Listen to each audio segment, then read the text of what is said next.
അതിനിടെ ഇടുക്കി സീറ്റിൽ അവകാശവാദവുമായി കോൺഗ്രസും കേരള കോൺഗ്രസ് ജോസഫ് വിഭാഗവും വിജയമുറപ്പിക്കാൻ സീറ്റ് വെച്ചുമാറൽ അനിവാര്യമാണെന്നാണ് കോൺഗ്രസ് ജില്ലാ നേതൃത്വത്തിന്റെ നിലപാട്.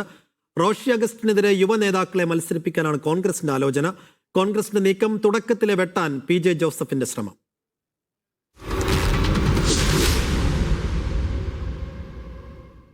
തൊടുപുഴയും ഇടുക്കിയുമാണ് ജില്ലയിൽ ജോസഫ് വിഭാഗം മത്സരിക്കുന്ന 2 സീറ്റുകൾ. തൊടുപുഴയിൽ PJ ജോസഫോ മകൻ അപ്പു ജോസഫോ മത്സരിക്കുമെന്ന് ഉറപ്പായതോടെയാണ് ഇടുക്കി സീറ്റിനായുള്ള കോൺഗ്രസിന്റെ നീക്കം. മണ്ഡലത്തിലെ തദ്ദേശ സ്ഥാപനങ്ങളിലുണ്ടായ വമ്പൻ വിജയം കോൺഗ്രസിന്റെ പ്രവർത്തന ഫലമായെന്നാണ് ജില്ലാ നേതൃത്വത്തിന്റെ വിലയിരുത്തൽ. ഇടുക്കി നിയോജകമണ്ഡലത്തില് 9 പഞ്ചായത്തുകളിലും മുനിസിപ്പാലിറ്റിയിലും 2 ബ്ലോക്ക് പഞ്ചായത്തുകളിലും അതോടൊപ്പം തന്നെ ജില്ലാ പഞ്ചായത്തിലും കോൺഗ്രസിന്റെ സ്ഥാനാർത്ഥികളാണ് വിജയിച്ചിരിക്കുന്നത്.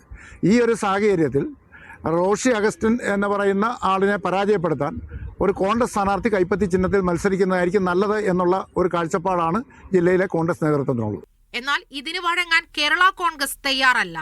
കേരള കോൺഗ്രസ് പാർട്ടി ഒരു സീറ്റും വിട്ടുകൊടുക്കുന്നതിനെ പറ്റി ആലോചിച്ചിട്ടില്ല. കോൺഗ്രസ് ഒരു സീറ്റ് ഏറ്റെടുക്കുന്നതിനെ പറ്റി ആലോചിച്ചിട്ടുണ്ട് എന്നും എനിക്ക് തോന്നുന്നില്ല. കഴിഞ്ഞ തവണ മത്സരിച്ച സംസ്ഥാനത്തെ 10 സീറ്റുകളിലും ഇത്തവണയും മത്സരിക്കുമെന്നാണ് ജോസഫ് വിഭാഗത്തിന്റെ നിലപാട്.